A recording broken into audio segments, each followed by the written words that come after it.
Primera hora. Servicios informativos de la cadena COPE.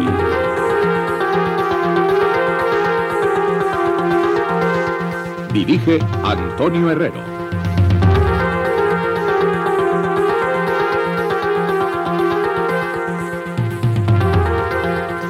Amigos, muy buenos días y bienvenidos a Primera Hora en la COPE. Como ven, una fuerte afonía me tiene pues prácticamente sin poder hablar, pero vamos a ver si podemos repasar las noticias principales de un día terrible para la información, en el que la crónica de sucesos, la crónica trágica de esta España sube enteros por delante de la información política o de la corrupción.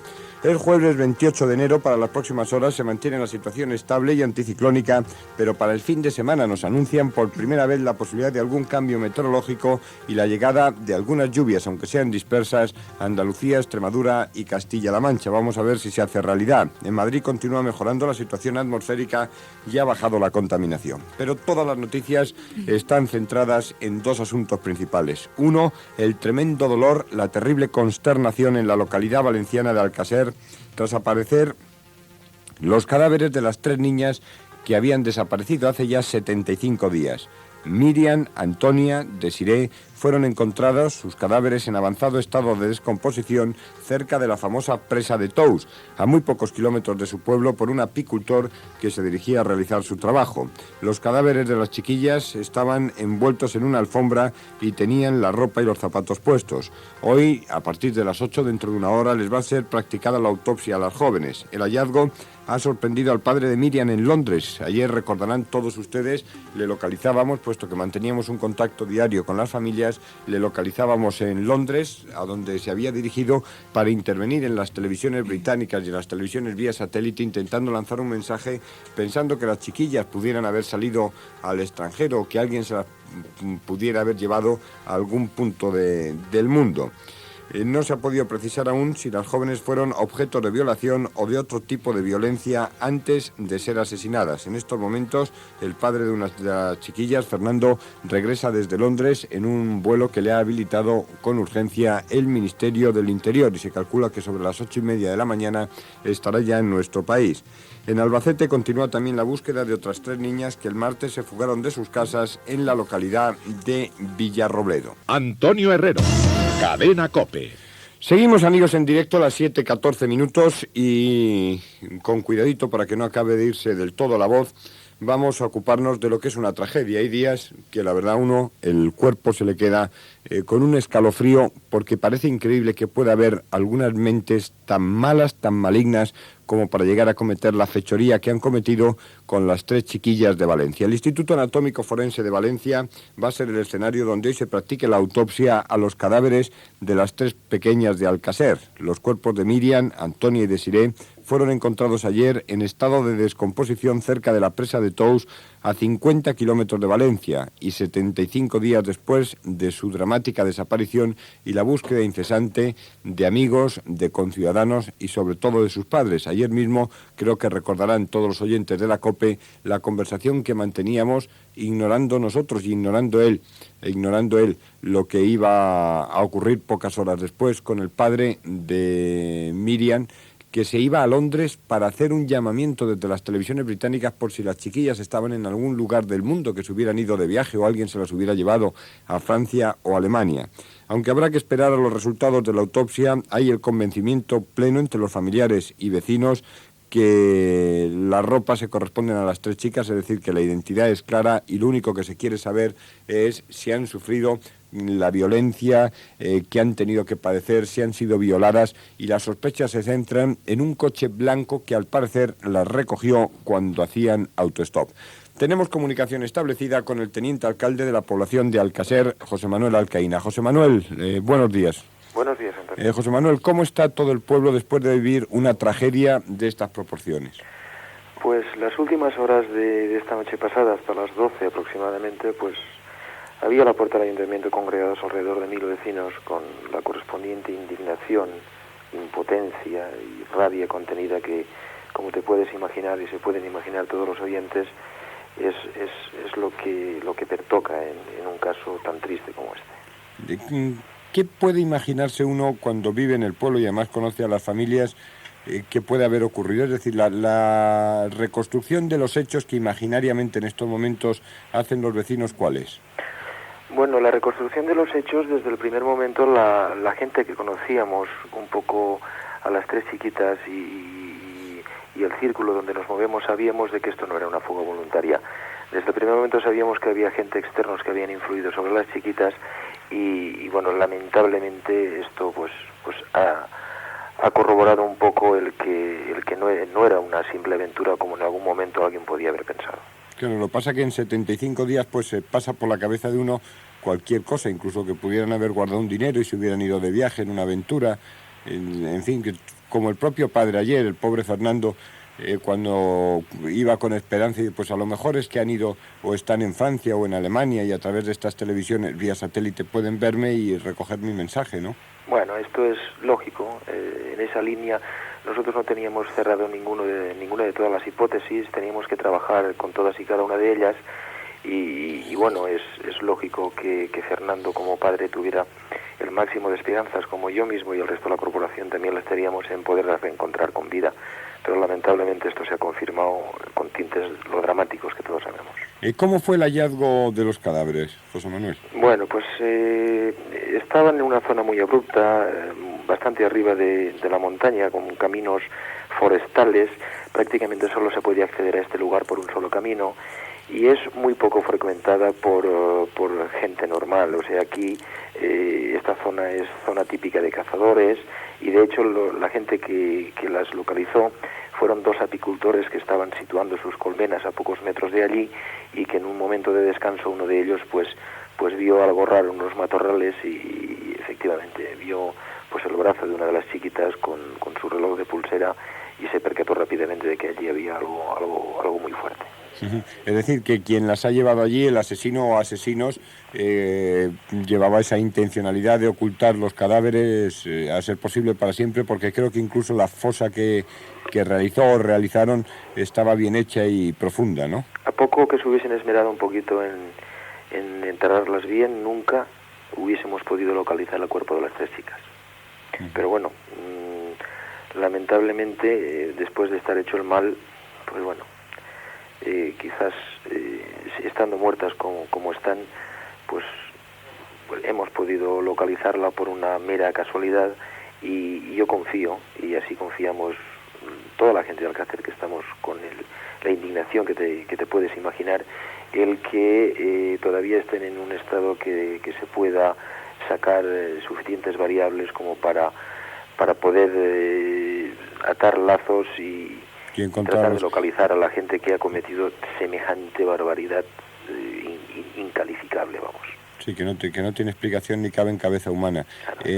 Hay una deducción que sí comentaban mucho ayer los vecinos cuando estaban en la plaza, y es que para ir o llevar a algún sitio a tres chiquillas parece que hace falta más de una persona, ¿no? Sí, evidentemente esto no puede ser cometido nunca en la vida por una sola persona.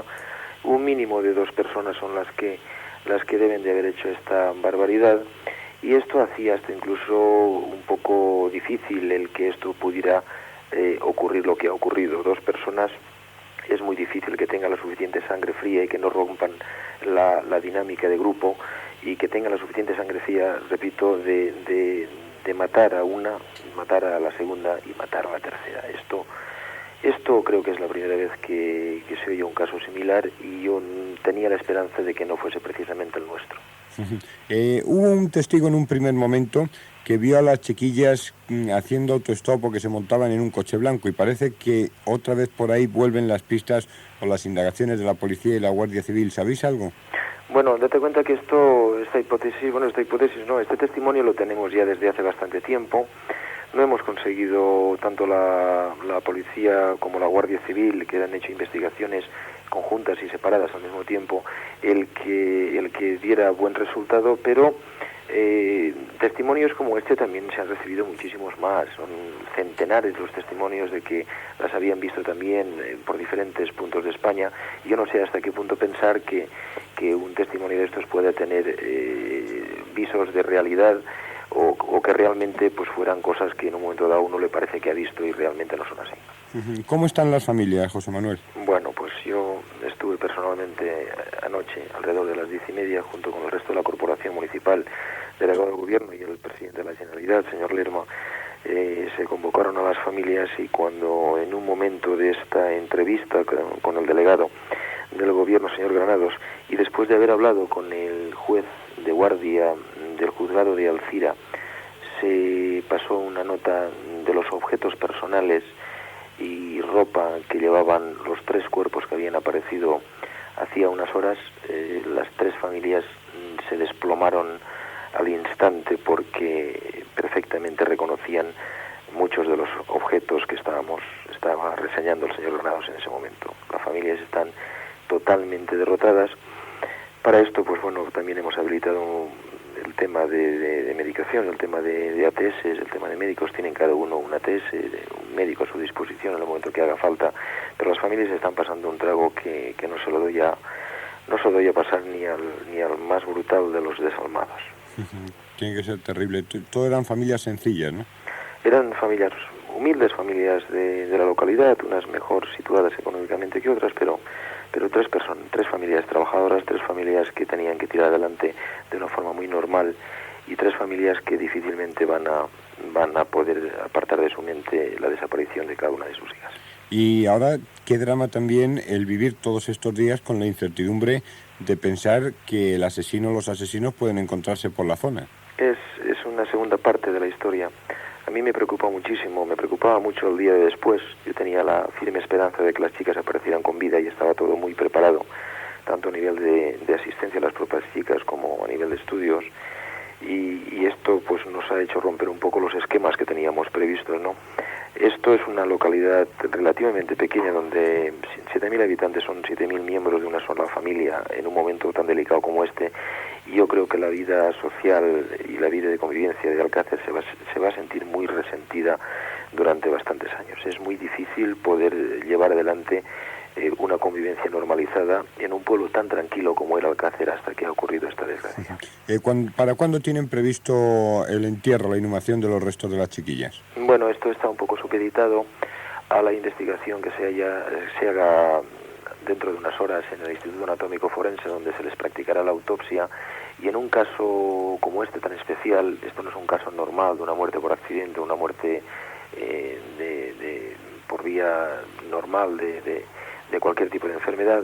Aquí hay una dotación especial también a nivel de forense, un forense especial que va a estar ayudando al forense que le toque en turno, y aquí se van a tener que hacer unos trabajos muy específicos para tratar de localizar detalles que nos puedan inducir y que nos puedan conducir, mejor dicho, a la localización de los no sé cómo llamarles, de los macabros y vamos, esto es brutal. Es que no creo que se haya inventado un calificativo que pueda calificarlos, valga la redundancia. No tiene explicación, no cabe en cabeza racional, no cabe. ¿Usted es partidario de la pena de muerte? No, nunca he sido partidario de la pena de muerte, aunque soy plenamente consciente de que quizás emitir una opinión como la mía y como la de tantísimos ciudadanos más de que no somos partidarios de la pena de muerte sea bastante fácil cuando a uno no le tocan un ser querido como puede ser una hija, un hijo, un hermano o una madre.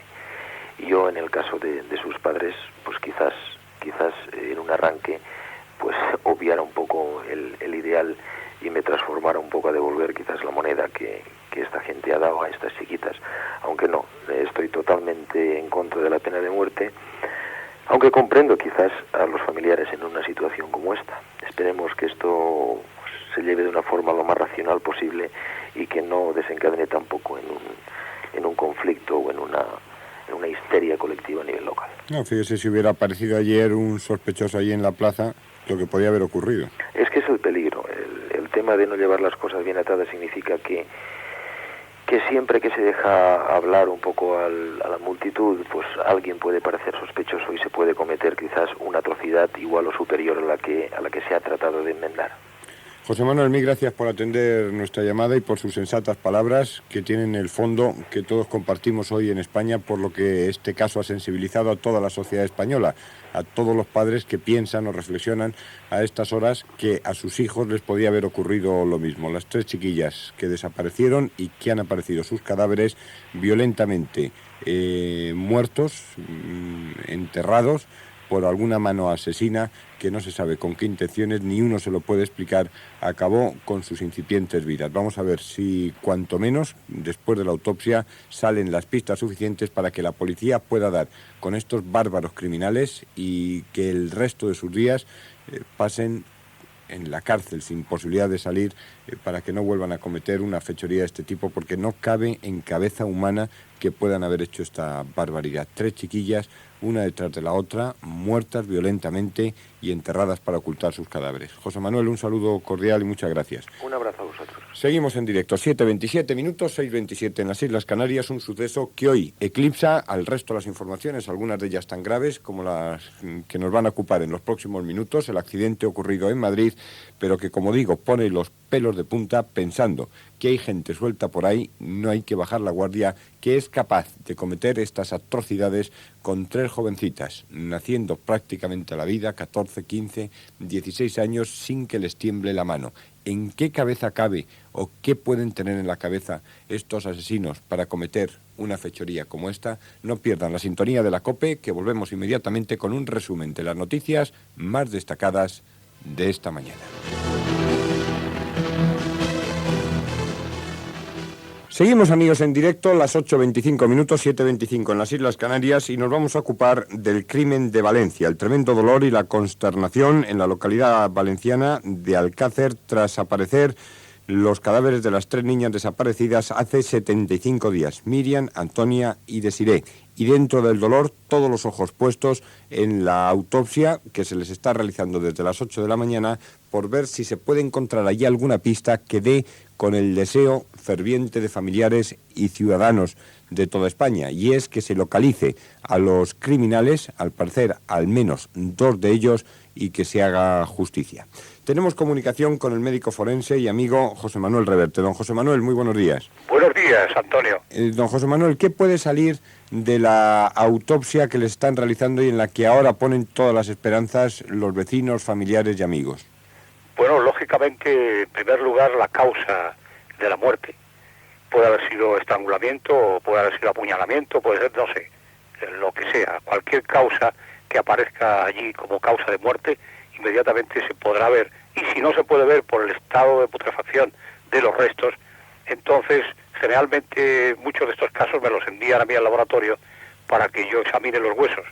Y los huesos, que son un material, podríamos decir, muy plástico, muy agradecido, en el sentido de que dejan siempre, queda en ellos la huella de los instrumentos que han pasado por allí, sean instrumentos como, por ejemplo, de corte o penetración o proyectiles o traumatismos, siempre dejan alguna huella.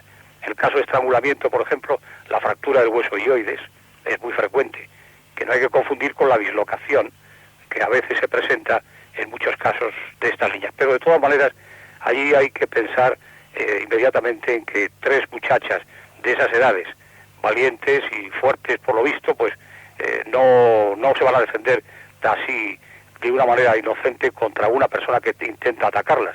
Es probable que hayan sido hasta 3 o más los agresores. Y entonces, naturalmente, pues habrán producido golpes por muchos lugares del cuerpo. Será lo más probable. Eso es lo que se verá en la autopsia. Es decir, que a su juicio la autopsia puede ser decisiva, ¿no? Decisiva en cierto sentido, pero no total.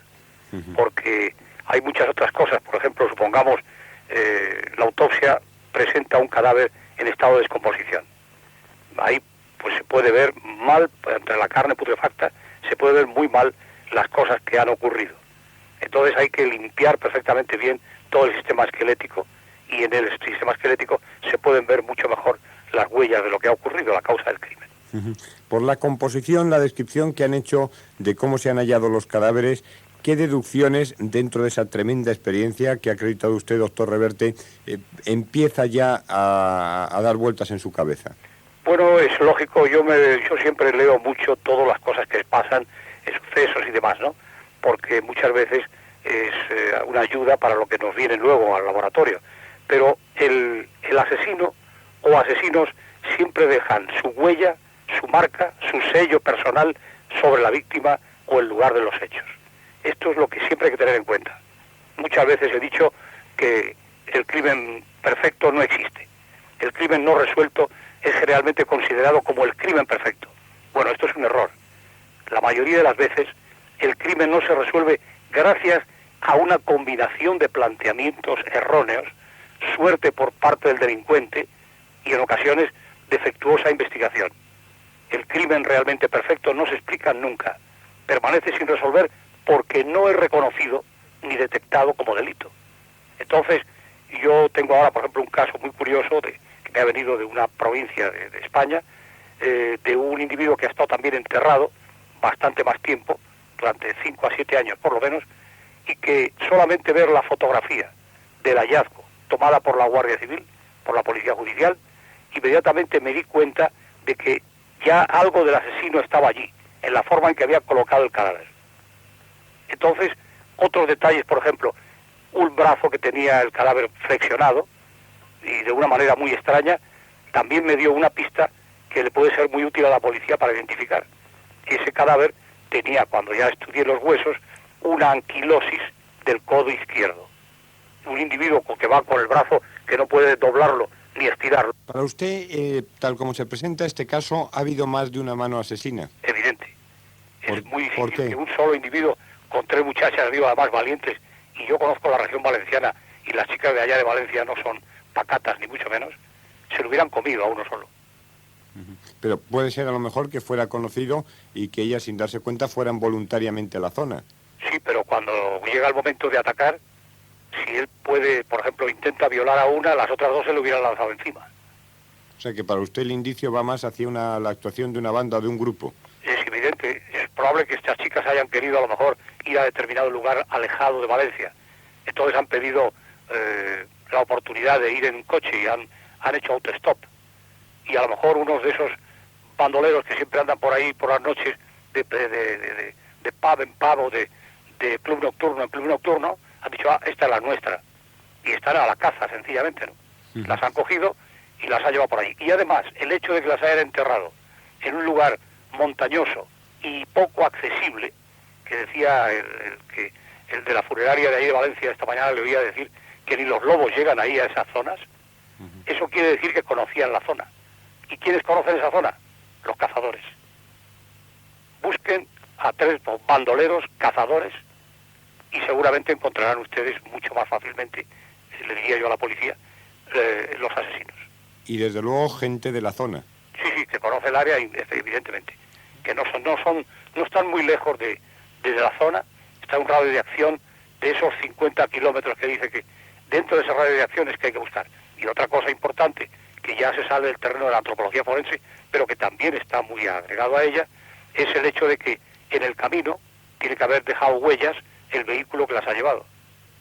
Pero claro, ¿qué ocurre? Con la buena voluntad de ir a recoger los cadáveres y demás, habrán pasado y repasado a lo mejor coches, gente pisando y demás, y han ocultado a lo mejor las huellas quizá muy importantes de una llanta, de una cubierta, de un coche, que a lo mejor es importantísima para la policía.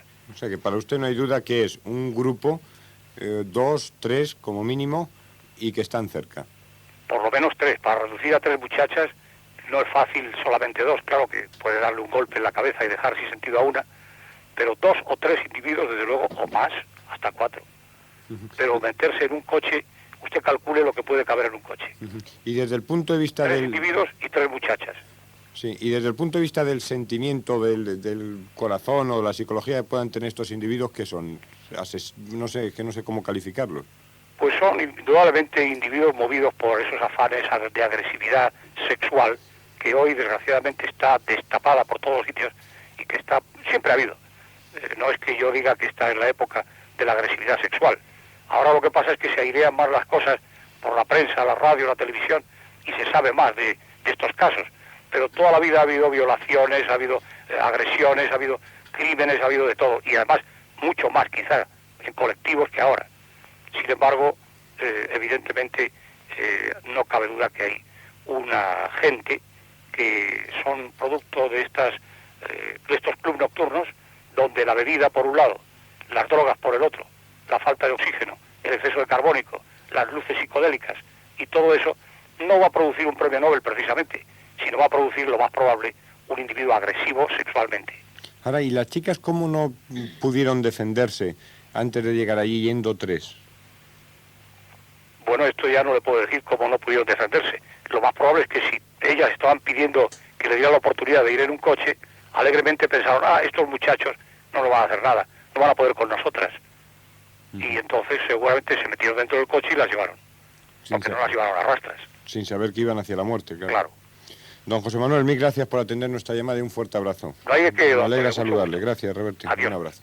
El doctor Reverte, en directo para los micrófonos de la COPE, con unas deducciones de quien es un veterano de primerísima magnitud en los estudios forenses, que tantos y tantos crímenes ha resuelto desde sus estudios en el despacho, en el microscopio, en el laboratorio. Las 8:35 minutos, 7:35 en las Islas Canarias. Vamos rápidamente en una conexión hasta COPE en Valencia con nuestro compañero Luis Agudo, a ver si hay alguna última hora de la autopsia que a estas horas debe haber comenzado. Luis, buenos días otra vez. Hola, buenos días, Antonio. Efectivamente, la autopsia de los 3 cadáveres encontrados ayer cerca de la presa de Tous ha comenzado hace unos minutos. Según todos los indicios, de momento no confirmados de forma oficial, se trata de las 3 niñas desaparecidas de Alcácer, es decir, Desiree Hernández, de 14 años, Miriam García, de 14, y Antonia Gómez, de 15. Para este mediodía está previsto también que sus familiares acudan al Instituto Anatómico Forense de Valencia para identificar los cuerpos. Pues muchas gracias y tenernos al tanto de cualquier novedad que pueda haber en la realización de la autopsia, que es en este caso pieza clave de la investigación para dar con el paradero de los asesinos. Y atención ya a las deducciones que pueden aportar algo a la investigación que hacía el profesor Reverte, el médico forense, don José Manuel, señalando algunos puntos clave. 1, los asesinos tienen que ser varios para poder hacerse con 3 chicas sanas y fuertes.